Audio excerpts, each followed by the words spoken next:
നമസ്കാരം. First journal media ന്യൂസിലേക്ക് ഏവർക്കും സ്വാഗതം.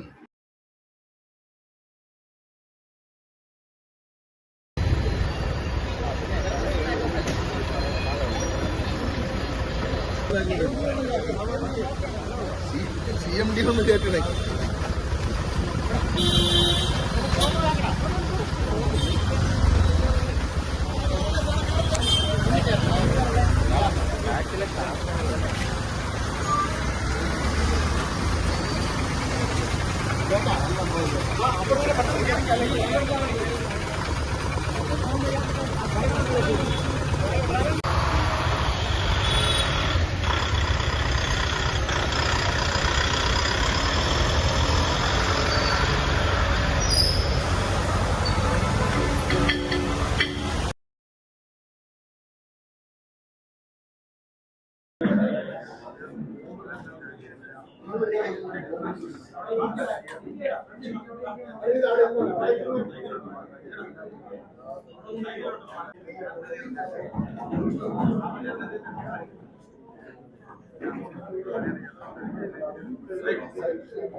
ഈ 4 വർഷക്കാലം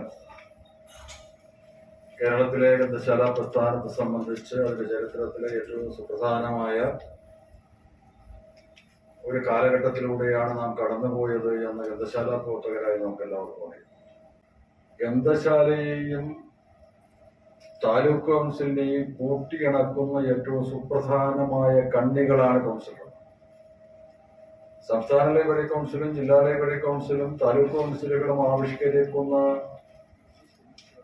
പദ്ധതികളും പരിപാടികളും പ്രവർത്തനങ്ങളുമൊക്കെ ഗ്രന്ഥശാലയിൽ എത്തിക്കുകയും ആ ഗ്രന്ഥശാലയിൽ ഏറ്റവും നല്ല നിലയിൽ ആ പരിപാടികൾ സംഘടിപ്പിക്കാൻ നേതൃത്വം നൽകേണ്ടവരുമാണ് കൗൺസിലങ്ങൾ. നിർഭാഗ്യവശാൽ പലപ്പോഴും കൗൺസിലർമാരായി തെരഞ്ഞെടുക്കപ്പെട്ട ആളുകൾ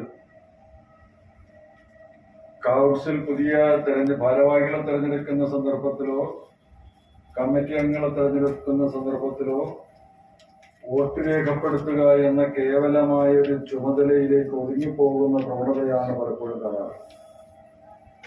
എന്ന് പറഞ്ഞാൽ കൗൺസിൽ അംഗങ്ങൾ എന്ന് പറയുന്നത് കേവലം വോട്ടർമാരാണ് എന്ന ഒരു ധാരണയാണ്. നമ്മുടെ കൗൺസിലിലേക്ക് തിരഞ്ഞെടുക്കപ്പെടുന്നവരും അല്ലെങ്കിൽ അങ്ങനെ തിരഞ്ഞെടുത്ത് നിയോഗിക്കുന്നവരുമായിട്ടുള്ള ഗ്രന്ഥശാല അംഗങ്ങളെ നയിക്കുന്നത് എന്നാണ് നമ്മൾ മനസ്സിലാക്കുന്നത്.